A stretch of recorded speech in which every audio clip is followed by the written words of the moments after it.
Análisis feminista, donde el debate se transforma en propuestas. Hola, ¿qué tal? Bienvenidas a una nueva emisión de Análisis Feminista. Yo soy Lisbeth Ortiz Acevedo y estoy a nombre de la periodista Lucía Lagunes Huerta, titular de este programa. El día de hoy hablaremos sobre la ley Trasciende, el debate por eutanasia y la muerte digna en México, impulsada por la defensora Samara Martínez, quien busca reconocer el derecho de las personas a decidir sobre el final de su vida. Para hablar del tema nos acompaña la misma Samara, quien nos hablará sobre la ley Trasciende. Además, platicaremos sobre el libro Feminicidio mítico de Lidiet Carrión, en donde ofrece una investigación tan lúcida como necesaria sobre las representaciones culturales del asesinato misógino. Para charlar sobre este tema nos acompaña Lidiet Carrión, autora del libro Feminicidio mítico y la fosa de agua. Las invito a acompañarnos. Y hoy vamos a hablar de un tema muy importante y muy interesante que pues prácticamente lo puso en la mesa, en la sociedad, una mujer que movió y que trascendió las pantallas durante hace unos días. Está álgido el tema y nosotras hemos estado hablando de la dignidad para una vida, para la vida, pero ella nos ha presentado otra perspectiva y nos habla Samara Alejandra Martínez Montaño, activista e impulsora de la ley Trasciende sobre la dignidad de morir. Muchas gracias, Samara Martínez, por estar con nosotras esta mañana. Bienvenida. Muchas gracias a ustedes por la invitación. Para mí es un gran placer. Al contrario, gracias por tomarte este tiempo. Bueno, tú presentaste la ley Trasciende. Ya estuviste con congresistas, ya estuviste con diputadas, con senadoras. Y bueno, ¿cuál es el propósito? Sabemos que legalizar la eutanasia, el suicidio médicamente asistido, pero más allá de estas palabras, ¿de qué va? Hablando humanamente, ¿qué es lo que hay detrás de todo esto? Pues es una ley que va empujada de mucho amor y sobre todo de dignificar la vida humana hasta el último respiro, porque considero que nadie tiene derecho a sufrir, ¿no? A agonizar justamente pues al final de nuestros días, ¿no? O sea, cuando alguna enfermedad llega a nuestras vidas y ya médicamente no hay nada más que hacer, es importante brindarle la opción al paciente sobre su propio cuerpo y sobre su propio dolor, de hasta dónde y hasta cuándo quiere extender pues este sufrimiento, quiere vivir con este tipo de enfermedades que no tienen cura y que son progresivas, o sea que conforme pasa el tiempo va empeorando cada vez más. ¿Qué lo empuja? Pues el amor a la vida, aunque para muchos les parezca irónico, ¿no? El amor a no querer ver cómo el cuerpo se va marchitando poco a poco, a no querer ver cómo el cuerpo va dejando de funcionar cada vez más y a entender que la vida no se mide por la cantidad de años vividos, sino por cómo vivimos ese tiempo. Samara, ¿qué te llevó a ti? ¿Qué te impulsó? Hay una historia tuya que lleva precisamente a mover los hilos de la sociedad y decir que no solamente tenemos que legislar en materia de dignidad en la vida, como bien lo dices, bueno, dejar de criminalizar también esta parte de la muerte, pero por humanidad ante el dolor y ante el límite que tiene la ciencia finalmente. ¿Qué te llevó a ti? ¿Qué fue el impulso personal que te llevó a presentar Ley Trasciende? Llevo más de 10 años luchando con enfermedades crónico-degenerativas. Actualmente dependo de una máquina 10 horas al día para seguir viviendo.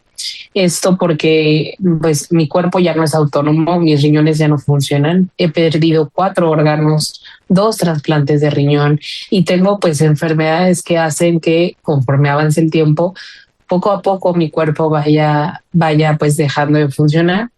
Yo ya he estado pues al borde de la muerte en 2 o en 3 ocasiones y sé lo que es sentirlo, ¿no? Sé lo que es agonizar.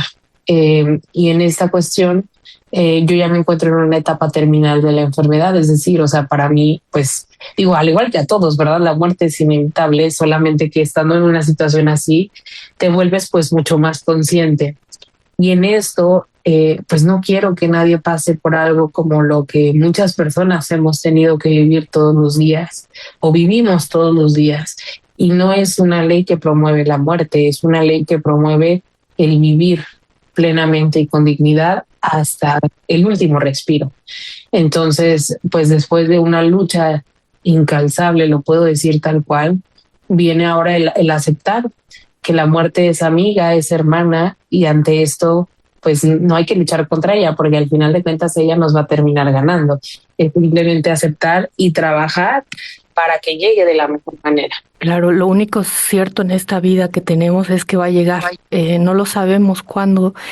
Pero en este caso a ti te han dicho que estará próxima y seguramente esta situación, junto con las tuyas y los tuyos, esta genealogía que te rodea, también será un proceso bastante complicado. Hablo de todo, emocionalmente y económicamente estar sosteniendo todos estos cuidados también debe de ser muy complicado. Eh, y poder sostenerlo además a lo largo de estos tiempos, de estos años. Han sido bastantes años que has estado en esta circunstancia. ¿Cómo pudiste? ¿Dónde encontraste esa fuerza para que en el momento en el que tú dices, yo ya incluso he estado, sé lo que es estar agonizando, encuentres un impulso para desarrollar una ley y además poder llevarla al Senado y poder llevarla con las diputadas y decirles, hagamos una transformación? ¿Dónde encuentras esa fuerza para poder trascender incluso a la sociedad mexicana? Creo que en el mismo amor a la vida y en el mismo amor al prójimo. O sea, no hay nada más hermoso, creo yo, que pensar en los demás, incluso en tu propia tormenta. Y eso lo he aprendido muy bien, que en esta vida venimos a ser agentes de cambio, venimos a existir de una manera humana y a darnos por los demás. Para mí, conocimiento que no se comparte, conocimiento que no existe.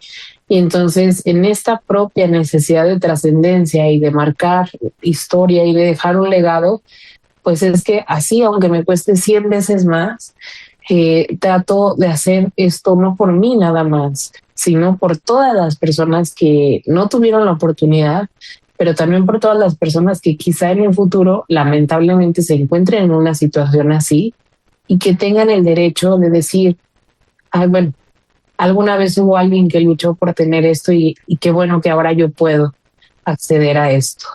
Y entonces eso, el amor hacia los demás y creo que no hay fuerza más transformadora que el hacer el bien. Esta propuesta que tú haces, esta propuesta de ley, ¿cómo cambiaría tu circunstancia en el momento que así lo necesitaras? Vamos a suponer que ya está aprobada esta ley. ¿Cómo sería? ¿Cómo te haría diferente a ti? Voy a particularizarlo en tu caso, pero desde luego que se extendería a la población general. Pero a ti, ¿qué diferencia te haría que estuviera aprobada esta ley? El tener calma, que cuando ya verdaderamente, ahorita estoy muy cansada, evidentemente conectarse a una máquina todos los días no es fácil. Sin embargo, pues la última energía que siento que tengo la estoy utilizando para esto. Pero justo esa paz, ¿no? Esa plenitud de saber que ya es verdad que diga, ya, no puedo más, no voy a ir a caer a un hospital, no voy a ir a volver a endeudarme o a seguir creciendo en esta cuestión, porque esa es la realidad. O sea, estar en un hospital es muy cara. O bien, no voy a ir a terminar a un hospital en donde, híjole, pues muchas veces se pisotea la dignidad humana porque no se tiene la infraestructura correcta. Y es esta cuestión de que ya no quiero sufrir, estoy muy cansada de estar en hospitales, estoy muy cansada de aplazar lo inevitable, esa es la realidad. Entonces sí te da una certeza que incluso el decir, estoy cansada, quiero que me empoderen de mi propia muerte, eso es ahí lo digno y lo lindo de esto. ¿Quién, en la ley que propones, quién te ayudaría en el bien morir? ¿Serías tú? ¿Sería alguien que tú decidas? ¿Sería algún personal médico? ¿Cómo sería este proceso? Está planteado para que el personal médico asista en este proceso, respetando la objeción de conciencia. O sea, ningún médico va a ser obligado, solamente los médicos que quieran ser partícipes de esto, pero sí está justamente, precisamente, y por la cuestión del control, ¿no? De que sea una cuestión bastante revisada, bastante controlada, con una estructura bien realizada. Entonces así es como pues estamos planteándolo. Claro, lejos de sufrimiento, además, ¿esto tiene algún vínculo también? ¿Te favorecería? No hablo nada más de tu caso, sino con otras personas, a lo mejor que no pierdan seguros de vida, porque a veces el suicidio, por ejemplo, invalida algunos seguros de vida. ¿Eso también está considerado, está en tu propuesta de ley? Es justo esas cuestiones, por ejemplo, ya muy específicas, es lo que se tiene que trabajar ahora en comisiones. Porque si bien pues yo no soy una política, no soy una abogada, o sea, simplemente pues soy una paciente y que desde el conocimiento empírico, bueno, planteé de manera general la ley, sí, con ayuda de personas especialistas, pero justo el tema de que llegue a comisiones es cuidar estos aspectos y tener un equipo multidisciplinario que nos diga, ok, en caso de esto va a pasar, esto ayuda, esto, ¿me explico? Que al final de cuentas, pues el tema de los seguros no lo tendría que invalidar porque es una cuestión por enfermedad, o sea, no es como que uno escoja enfermarse, ¿verdad? Tú me has hablado, Samara, sobre estas 10 horas que estás conectada todos los días a una máquina. ¿Esta máquina la tienes en tu casa? Y te quiero preguntar, ¿me puedes detallar qué pasa, qué haces durante esas 10 horas? ¿Estás conectada? ¿Y qué puedes hacer? ¿Puedes leer? ¿Puedes mirar? ¿Qué haces esas 10 horas? ¿A qué te dedicas durante ese tiempo? Sí tengo la fortuna de tener esta máquina en casa. Yo pues eso lo hago en las noches, o sea, duermo conectada porque pues quiero tener, ¿no? Al menos libertad en mi día a día. Sin embargo, hay personas que deciden hacerlo en el día pues para dormir en la noche.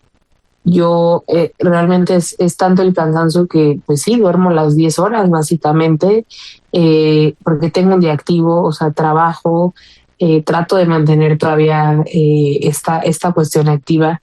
Impulsar una ley también implica mucho trabajo, mucho más de lo que uno podría imaginar. Y en esta parte lo hago en las noches, entonces mis noches son conectadas a la máquina y bueno, también aprovecho para toda esta cuestión de redes sociales que implica pues mucho tiempo y también la mayoría de mis videos y de los en vivos, todo lo que hago pues es conectada a la máquina precisamente porque es cuando tengo el tiempo de dedicarle, pero hay personas que deciden pues sí, o sea, hacerlo en la mañana o en el día pues. Claro, para sostener, te quiero preguntar, sostener esta circunstancia debe ser muy complejo. Como bien dices, tienes la fortuna de tener esta máquina en tu casa, pero no creo que sea una situación que pueda sostener la mayoría de las personas. Seguramente habrá que realizar traslados hacia los hospitales para poder tener el acceso a la máquina. En algunos de los casos, sostener esta situación económicamente también debe de ser un desfalco para la familia y que también debe de estar considerado ahí finalmente. ¿Esto ha sido también tan complejo para ti en estos 10 años, Amara? Totalmente. Si bien la máquina la conseguí a través del Seguro Social, pero pues todas mis operaciones y demás han sido en cuestión privada. Yo he perdido mi patrimonio. O sea, todo por lo que he trabajado se ha ido en la enfermedad a la fecha y durante todavía varios años mi familia está endeudada por sacar préstamos y créditos pues para solventar todos los gastos que esto conlleva y sobre todo los gastos que se nos vinieron, ¿no? El año pasado. Sí te puedo decir que, o sea, económicamente suena feo, pero sí se me ha ido todo en la enfermedad y dinero que gano trabajando, dinero que muchas veces se va en estudios, porque siempre hay cosas nuevas, ¿no? O que no hay medicamento y hay que pagar el medicamento. Entonces es muy difícil sostener algo así. No hay dinero que el hospital alcance, esa es la realidad. Y pues en la seguridad social, si bien, o sea, sirve para muchas cosas, pero hay muchas otras que no se da abasto. Entonces es bastante dinero, más de lo que uno podría imaginar. Mensualmente, en la etapa en la que tú te encuentras el día de hoy, ¿cuánto costeas tú, junto con tu familia, con los tuyos, ¿cuánto llegan a gastar mensualmente para sostener este tipo de vida que llevas? Mira, si bien hay muchas cosas que me las da el seguro, como la máquina, las bolsas que utilizo, pero el gasto mío, o sea, total, entre todo y todo, son alrededor de 100,000 pesos mensuales. Es muchísimo dinero, o sea, mucho, si todo sale bien, porque si caes al hospital, pues, o sea, una deuda bajita de hospital, de una hospitalización, y así te fueron 200,000 pesos. En esta cuestión, híjole, pues no hay, o sea, no, o sea, es que es impagable. Ahorita, digo, ventaja es que más del 50% de mis gastos, pues sí, son, ahora sí que son mm, tomados por el Seguro Social, pero pues también es el privilegio de tener seguro. Hay muchas personas que no lo tienen y yo veo como muchas personas que pues incluso batallan hasta para conseguir, no sé, las sesiones de hemodiálisis. Es otra terapia en la que yo ya estuve 2 años, pero cada sesión de hemodiálisis, por ejemplo, tiene un costo entre, al menos aquí en donde yo vivo, alrededor de 3,500 a 5,000 pesos por sesión, y necesitas 3 a la semana. Estamos hablando que meramente de eso son 15,000 pesos a la semana. Es mucho dinero, es mucho dinero. Sí, es un descalabro para cualquier familia, sin duda. Tenemos derecho también a morir dignamente. Y me parece un mensaje muy potente, Samara, cuando tú dices y llevas a los medios de comunicación tu historia y nos dices, ya no puedo más, necesito reconocerlo. Y me parece que eso también eh, dignifica y te da mucha potencia, incluso en este proceso de vida en el que estás atravesando. Me parece que incluso puede ser terapéutico. También es así, porque eso lo parece desde que te escucho, porque te escucho con mucha paz. Totalmente, o sea, si algo me he esforzado en trabajar en este último tiempo es en mí, o sea, contrario a lo que muchos pudieran pensar, ¿no? Pues sí te puedo decir que me encuentro eh, con mucha plenitud, con mucha paz, justamente porque cuando las cosas se hacen desde el amor y con amor, pues ese es el resultado, ¿no? Además que en este tiempo he recibido muestras maravillosas de gratitud y de virtud, o sea, totalmente. Entonces, sí es un trabajo interno fuerte, pero creo que pues me he estado preparando años para esto, y nada, muy segura que esto es mi gran propósito de vida, y pues trabajando y luchando por conseguir. Sí, sin duda, me parece que es tu gran propósito de vida, este legado tan importante. Durante este proceso, ¿ha habido voces que te hagan réplica? ¿A qué me refiero? Eh, es, eh, es una propuesta muy humana, pero también se atraviesan algunas ideas, dogmas o creencias que incluso puedan tener pues alguna réplica a ti. Me refiero incluso a algunas religiones que se contrapongan en esta propuesta. ¿Ha habido esas voces que te detengan, que te obstaculicen el camino para poder llevar a cabo esta ley? Fíjate que o sea, hay personas en lo individual, sí, que pues detrás del celular y de la pantalla es muy fácil, obviamente, poner algún comentario, pero grupos como tal que yo te pudiera decir así, este grupo y demás, no los ha habido, o sea, asombrosamente no sé si no los existe, pero al menos no se han manifestado como tal. Dos, aunque se interpongan, para mí, o sea, no va a ser detenimiento, porque creo fielmente que esto no es una cuestión de religión, no es una cuestión de política, es una cuestión de dignidad humana, y nada debe de estar por arriba de ella. Ante esto, muchas de las personas que opinan, porque bueno, comentarios pues siempre va a haber, ¿verdad? Vienen desde el privilegio de lo que es tener salud, y es bien fácil opinar desde ese gran privilegio, ¿no? De que no te duele el cuerpo, de estar sano, de que te despiertes fuera de una cama de hospital. No me enfoco mucho en ello porque a la fecha no hay un argumento que no sea religioso, que se contraponga a esto, y no podemos legislar desde la religión, porque vivimos en un estado laico. No podemos legislar desde el miedo, porque el miedo nunca es buen acompañante de la toma de decisiones trascendentales en un país.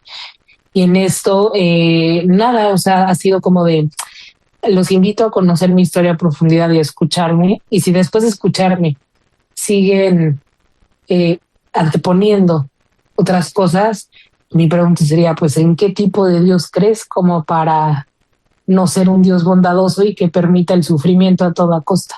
Así es. Ha de ser un proceso muy complejo para ti y tu familia, pero que sin duda está lleno de amor y eso se transmite. Yo te quiero preguntar, sobre todo de tiempos, ¿qué te han comentado ahora que llevaste la ley al Congreso? Eh, ¿Qué te dicen en cuanto a tiempos para que pueda ser incluso votada? ¿Y cómo lo miras? ¿Cómo la aceptaron? ¿Qué te dijeron? ¿La aceptaron viendo o con miras de realmente de llevarla a cabo o simplemente para la foto? ¿Qué miraste en el Congreso de México? Pues mira, tuve la oportunidad de sentarme tanto con la Comisión de Salud en la Cámara de Diputados como en el Senado, y ambas cámaras y ambos presidentes muy comprometidos. La verdad es que traemos apoyo casi total, o sea, exceptuando el PAN. De ahí en fuera, todos los demás políticos hicieron el compromiso de que se pasara justamente en este periodo legislativo, porque yo fui muy clara y les dije, los tiempos burocráticos no son los tiempos de los pacientes.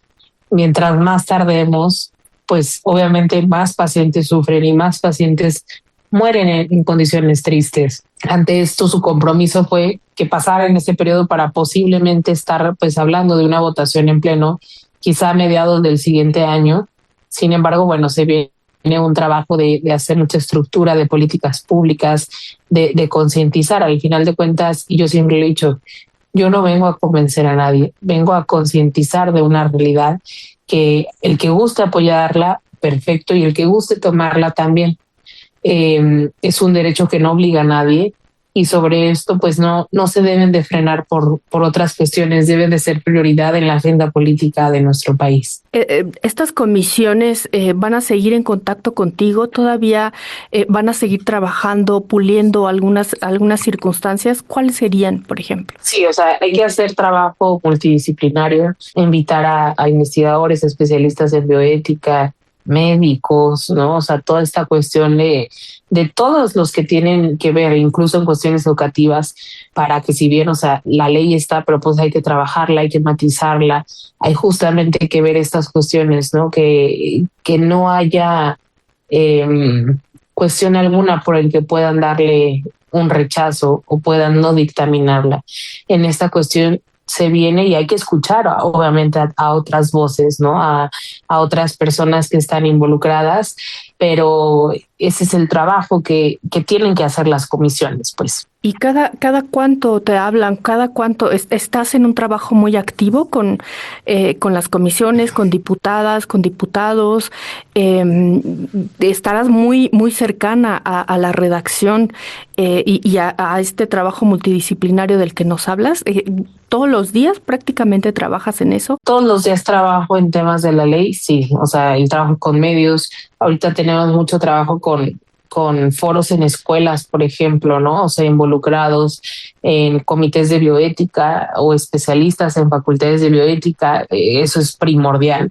Entonces, todos los días hay trabajo de la ley, todos los días. De hecho, puedo decir que me quita hasta más tiempo que mi trabajo normal, porque esa es la realidad. Tenemos foros incluso con bancadas en específico. La siguiente semana, me parece, tenemos un foro con puros diputados de PT. Justo, o sea, en este trabajo de concientización tenemos foros con académicos, si bien lo ideal sería pues que obviamente yo estuviera en Ciudad de México, pero pues no vivo allá, pero sí se tiene trabajo con senadores. Ahorita estamos viendo pues justo para ver si hoy o mañana se presenten en senadores y pues trabajar. Ahora sí que me tienen ahí como un alacrán, ¿no? De no dejar pues que no trabajen en el tema, al contrario, es un trabajo de todos los días. ¿Y cómo la recibieron? ¿Cómo lo miras?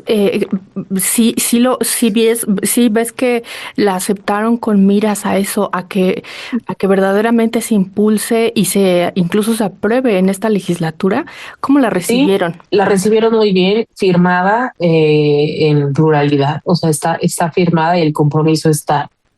Obviamente entiendo, bueno, que hay intereses que quizá, no sé, la política luego es extraña, ¿no? Se puede interponer, pero muy comprometidos porque a todos nos une algo, que es que todos conocemos a una persona que se fue sufriendo, que se fue tras perder la batalla de años de una enfermedad. Y creo que eso pues nos habla de que todos tenemos esta necesidad, ¿no? Entonces los veo comprometidos, los veo entusiasmados por el tema, por realmente hacer historia.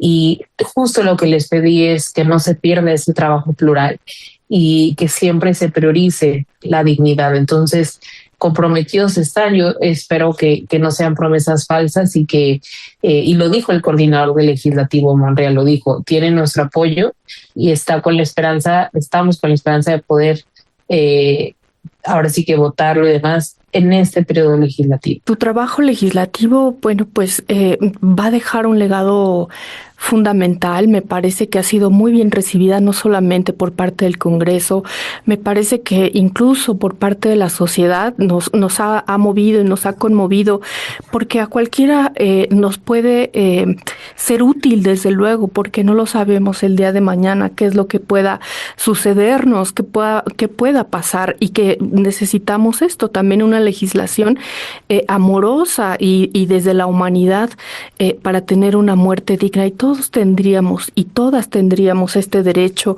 Me parece que ha revolucionado estas conciencias, me parece fundamental, y yo te quiero preguntar más allá incluso del trabajo ya, porque estarás muy activa en esta ley, en poder darle detalle, en pulirla. ¿Quién más que una persona que está viviendo en esta consideración puede tener verdaderamente los objetivos, en fin, como se debe de esculpir algo así? Yo te quiero preguntar, ¿has hablado también con tu familia, más allá de esta ley, qué es lo que quieres para cuando llegue la muerte? Eso es algo que tenemos que hablarlo, y me parece que también como país nos hace falta porque ni siquiera le entramos al tema de firmar documentos para las herencias, ¿no? Nos da miedo, parece que le llamamos a la muerte, pero qué mejor que en vida que podamos hacer este tipo de acuerdos en vida. ¿Cuáles son los acuerdos a los que tú has llegado en familia para saber qué es lo que tú quieres? Porque eso lo tendríamos que hacer incluso todas Totalmente. las personas. Yo desde el 2021 he sido muy clara con ellos y les he dicho, o sea, lo que quiero, lo que no quiero, lo que deseo. Entonces, sí, se tiene hablado desde hace mucho tiempo y se sabe a cabalidad, ¿no? O sea, qué sería lo que sí, lo que no. Yo lo único que pido es justamente eso, tener la oportunidad de despedirme dignamente, de irme al mar. Siempre es esta cuestión de estar en la playa, de hacer una celebración a la vida y de poder disfrutar, aunque sea esos últimos días con mi familia. No necesito más, realmente ellos son todo lo que necesito para trascender desde la paz y desde esa plenitud y desde esa felicidad. Entonces, cuando empecé con las enfermeras, me acuerdo, no es fácil a tus 20, porque es algo que nadie piensa, contratar un servicio de gastos funerarios, pero pues ante esta realidad siempre como hablar de muerte no es fácil, pero es natural. Y esa es la cuestión, o sea, es natural. Entonces, es necesario empezar a verlo como que es un proceso natural de la vida. Más allá de alejarnos, porque luego qué pasa también, y esto es enfermo, no, o sea, si no te prevés, los que se quedan con toda la cuestión es la familia, ¿no? Y pues nada, o sea, en esta parte no ha sido fácil y es un proceso de todos los días, pero ahí vamos, poco a poco aceptando cada vez más esta realidad. Samara, Yo te agradezco muchísimo, ha sido un privilegio poder entrevistarte, poder conocerte, agradecerte esta revolución de las conciencias que has generado en este país. Yo te agradezco tu propuesta, te agradezco tu fuerza para poder darnos este legado. No sabemos cuándo es el último día de cada una de las personas, pero sin duda te deseamos y te deseo desde aquí que sea tu momento de la manera como tú así lo decidas, que sea muy amoroso y rodeada de tu familia. Y yo te agradezco este legado. Sigamos trabajando porque y comunicándonos, porque pues hay un proceso legislativo que echaste a andar y es momento de pues mirarlo para que salga apegado a derechos humanos y como pues ustedes, las personas que saben en carne propia lo que se necesita, pues tiene que ser de esta manera esculpido. Sigamos en comunicación. Finalmente, nada más tengo un minutito. ¿Cómo te pueden contactar si alguien quiere escribirte sobre el tema del que hemos hablado el día de hoy? Muchas gracias. Bueno, en mis redes sociales me encuentran en Instagram como Samara AMM y también en X, en TikTok como sam.amm, o bien me pueden escribir a mi correo electrónico que es inspiraytrascender@gmail.com. Muchas gracias a ustedes por su tiempo y por su espacio. La verdad es que para mí siempre es un gran placer poder compartir. Muchas gracias, Samara. Bueno, pues vamos con el siguiente tema. Me da mucho gusto darle la bienvenida a nuestra invitada. Ella es una periodista y escritora mexicana. Es una de las voces más comprometidas en la documentación de la violencia contra las mujeres, en especial sobre los casos de feminicidio en México. Ha sido una colaboradora en medios de comunicación, incluso obtuvo el Premio Género y Justicia de la Suprema Corte de la Nación por su obra La Fosa de Agua, que por acá lo tengo, que también lo recomiendo, es Desapariciones y Feminicidios en el Río de los Remedios. El prólogo es de Blanche Petrich, es un muy buen texto. Y bueno, pues ahora vamos a hablar de su siguiente publicación, pero para esto, que es Feminicidio Mítico, y para esto, bueno, pues le voy a dar la bienvenida a Lidiet Carrión. Ella es autora de este libro, Feminicidio Mítico, y también de La Fosa del Agua. ¿Cómo estás? Me da mucho gusto que estés platicando con nosotras, Lidiet. Hola, no, yo estoy muy contenta, muchas gracias. Solo una precisión, el Premio de Género y Justicia no fue por el libro, sino por una crónica aparte, fue de hecho varios años antes. No es importante, pues, pero no, yo muy contenta de estar con ustedes y bueno, presentando este libro que es muy distinto a La Fosa de Agua y que se preocupa o se ocupa más sobre el tema de la representación desde el periodismo, pero también lo que son las series de televisión, el cine, la publicidad. Sí, ayer lo estaba terminando el libro. Me parece muy interesante varias circunstancias que tú vas anotando y documentando, ¿no? Entonces, haces una investigación, me parece muy necesaria sobre las representaciones culturales que hay ya sobre el feminicidio y nos hablas de cómo somos consumidoras, incluso nos pones a las mujeres también ahí como consumidoras de la violencia feminicida, pues a través de los distintos medios de comunicación. Abordas incluso la moda para no estar exentas de eso y me pareció algo muy bueno es que no revictimizaste, es decir, donde tú vas narrando estas portadas de la moda donde incluso representan una violación tumultuaria en la India, en fin, que sería muy factible en este momento que los medios de comunicación plasmaran ahí una fotografía para ilustrarlo y tú no lo haces y lo vas describiendo y eso me parece muy revelador y muy necesario, que volvamos a eso es muy necesario y me interesa que nos platiques sobre estas narrativas, sobre lo que implica el consumo de esta moda feminicida, incluso en varios de los medios de comunicación, no solamente la moda. Sí, muchas gracias por la pregunta y la lectura, me interesa porque fíjate que algo que he notado, yo este libro lo escribo desde un lugar muy incómodo, de hecho, porque estoy hablando del periodismo, del papel del periodismo al momento de, bueno, yo uso la expresión o el concepto de reificar, que es decir que se empieza a naturalizar una relación de poder o mejor dicho, una relación de opresión que se empieza a volver como natural desde la prensa, y yo soy periodista, y eso me ha llevado además después de tantos años de cubrirlo, de buscar estas denuncias y de, bueno, concluir que es muy importante que el tema, en específicamente de los feminicidios, esté en la prensa, se hable, se denuncie, pero que también puede tener este como doble resultado, o que más bien tiene un doble resultado, la denuncia, que sí es real, o sea, por ejemplo, ahí se ve con mucha claridad, no lo digo yo, lo dicen diversas estudiosas, que si no hubiera sido por la denuncia en periódicos de los casos de los feminicidios en Ciudad Juárez, no existiría ni siquiera el concepto de feminicidio, pues, ¿no? O sea, digo, sí existiría tal vez en la academia, pero no estaría ni en las leyes, ni estaríamos hablando de esto, pero por el otro lado también, desde ese mismo lugar, desde el periodismo, pues se dio una serie de discursos y de cosas, muchas veces con la misma intención, muchas veces partiendo de la misma publicación, para crear como todos estos mitos que de repente llegan a la ficción, a Hollywood, con películas, etcétera, y al cabo de muy poquísimos años están de repente en la moda femenina. Y ojo, esta parte a mí me parece muy interesante y ni siquiera sé si pude realmente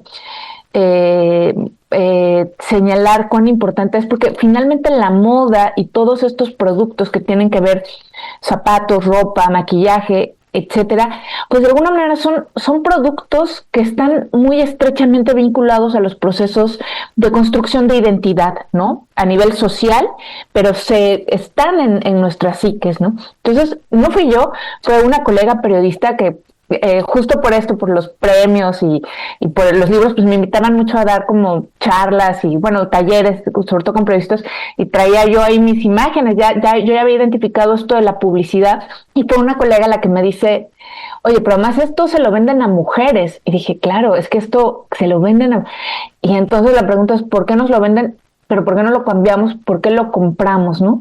Y ese es el origen del libro. Es un libro que aborda muchos nichos, por decirlo de alguna manera, pero con esta pregunta detonadora. Sí, me parece muy revelador lo que haces ahí, porque las mujeres pues nos sientas y de alguna manera también nos pones en el foco, nos pones también en el centro del consumo, y también me parece muy generoso esto que haces con la periodista y dices, bueno, pues yo no lo miré, lo mira alguien en uno de los talleres, pero es cierto, incluso nos hablas de que las mujeres incluso somos consumidoras del true crime, ¿no? Estas series de asesinos seriales, y somos muy consumidoras de esto. Y eso, ¿cómo se va traduciendo de alguna manera en un producto? O sea, esta violencia, ¿cómo se va generando en un producto de mercancía y la consumimos tal cual? Y eso de alguna manera nos va abonando como una identidad, y me pareció muy doloroso saberlo, porque ahí nos vamos a un concepto que tú, que me gustaría que lo explicaras, que nos ayudaras un poquito a entenderlo, que le hablas como el ambiente feminicigénico, donde medios y publicidad, el arte, en fin, pues de alguna manera banaliza el tema de las violencias contra las mujeres. Hablo específicamente de los casos de feminicidio. Y para que nos expliques cómo llegaste a este punto y qué es este ambiente. Bueno, mira, justo a partir de esta pregunta detonadora, yo dije, esto lo tengo que investigar, pero no tengo las herramientas, o sea, necesito hacerme de más herramientas, ¿no? Entonces ya llevaba mucho tiempo en el periodismo, dije, aquí necesito también un mejor andamiaje teórico.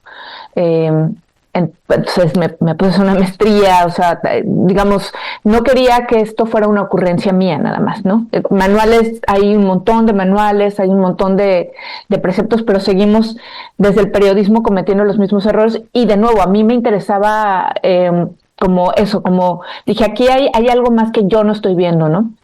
Entonces, haciendo esto, pues yo concluyo, después de investigar esto, me voy para atrás, me voy a 100 años, 200 años, me voy a 1000 años atrás, a 2000 años atrás, y hay representaciones del feminicidio que de alguna manera se van reproduciendo a lo largo de las décadas, algunos de 500 años atrás, ¿no? Que es, por ejemplo, el caso de las cacería de brujas, y hay otros de 2000 años atrás, y que de alguna manera lo interesante, lo que fui encontrando es que si bien puede haber, no sé, de la tasa total de homicidios, hombres y mujeres, en una población específica, estoy inventando, ¿no?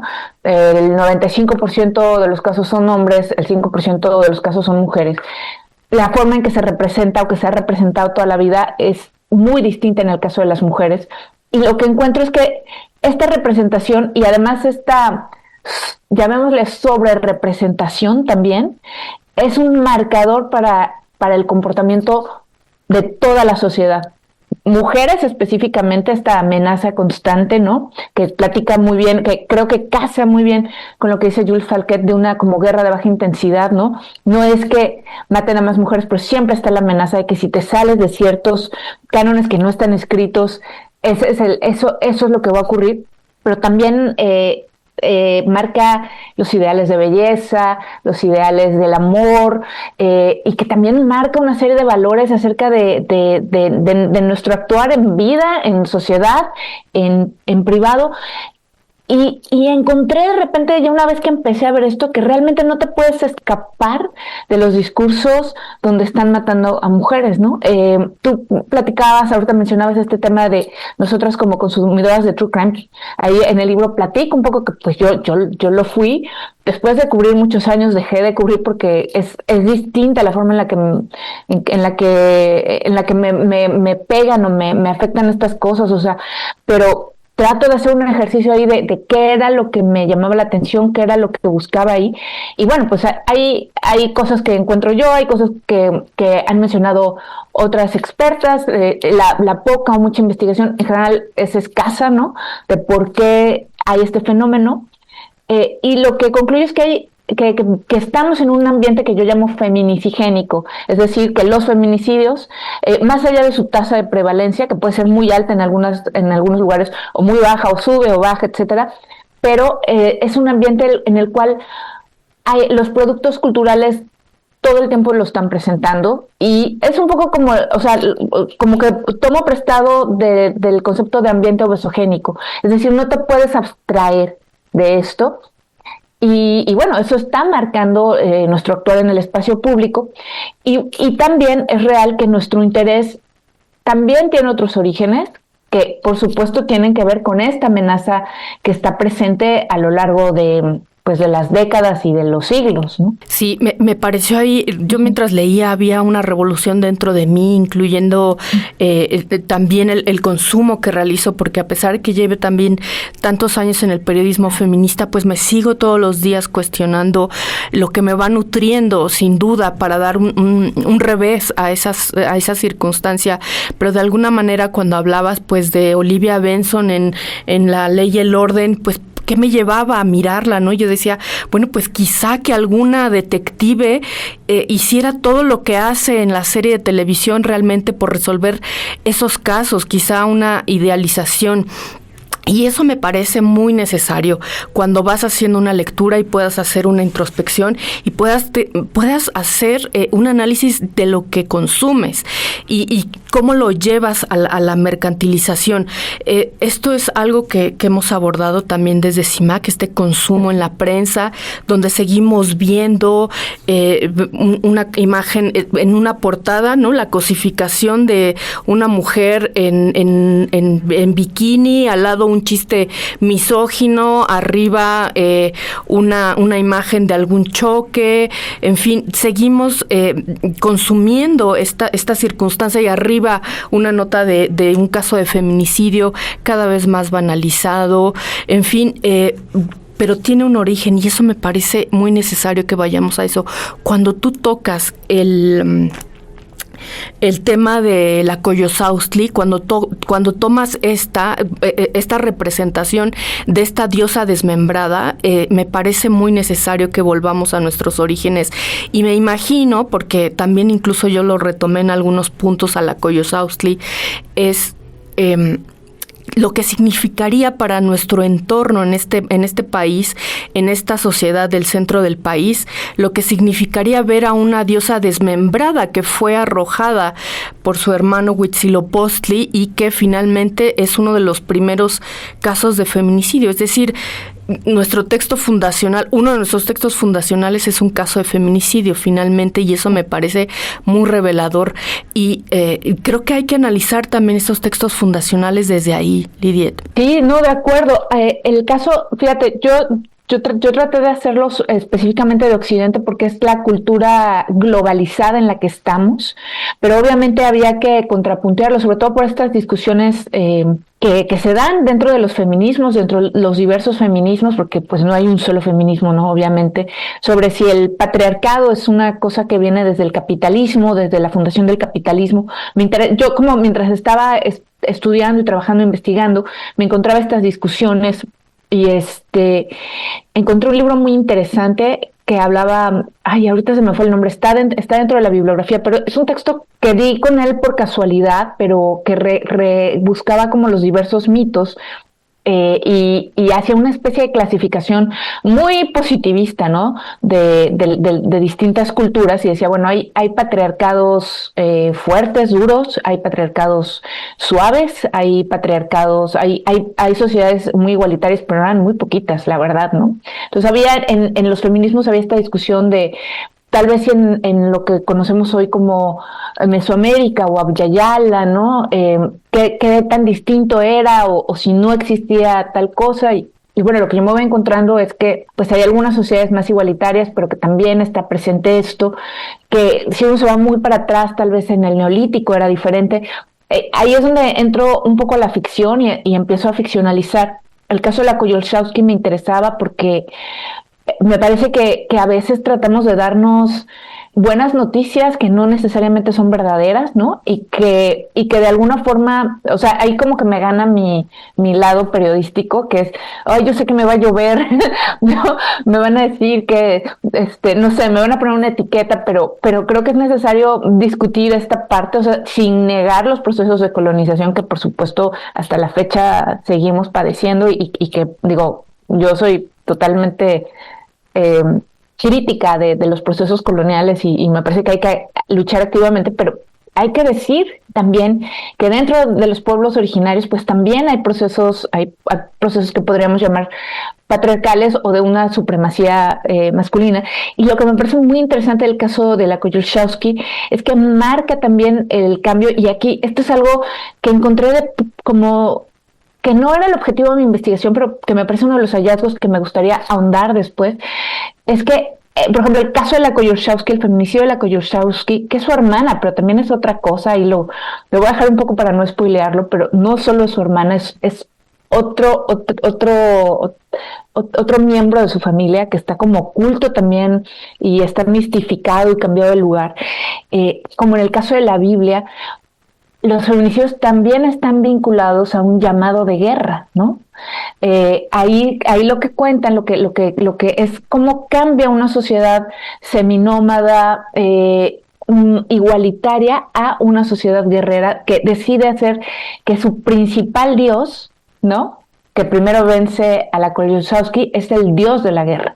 Entonces, ¿por qué hay este vínculo? Que ya lo han dicho, por supuesto lo han dicho otras, ¿no? Lo ha dicho Rita Segato, lo ha dicho Julia Munarriz, estos procesos, por ejemplo, en Ciudad Juárez, la escritura en el cuerpo de las mujeres, pero que no solo está aquí, o sea, que podemos encontrar en la Biblia, y esa parte, digo, esto hay que ahondarlo más, no lo logro ahondar más, pero es algo que identifico, y este tema de la guerra y su relación con los feminicidios me parece que hay que buscarle más, ¿no? Es muy interesante. Sí. Desafortunadamente se nos acabó el tiempo. Me quedaría platicando contigo tanto tiempo. Muchas gracias, Lidet, gracias a ti. por esta entrevista. Y bueno, pues yo les invito a que podamos comprar Feminicidio Mítico, y por acá tengo la otra, que es La Fosa de Agua. Dos textos que me parecen importantes para conocer parte de nuestra identidad actual. Muchas gracias por tu participación y sigamos platicando en otra ocasión porque es muy interesante. Muchas gracias, Lidia. Hasta luego. Hasta luego. Bueno, pues eso fue todo en este episodio de Análisis Feminista. Las y los invito a compartirnos sus comentarios en nuestras redes sociales. Recuerden que pueden escuchar el resto de nuestros episodios en Spotify. Análisis Feminista, donde el debate se transforma en propuestas.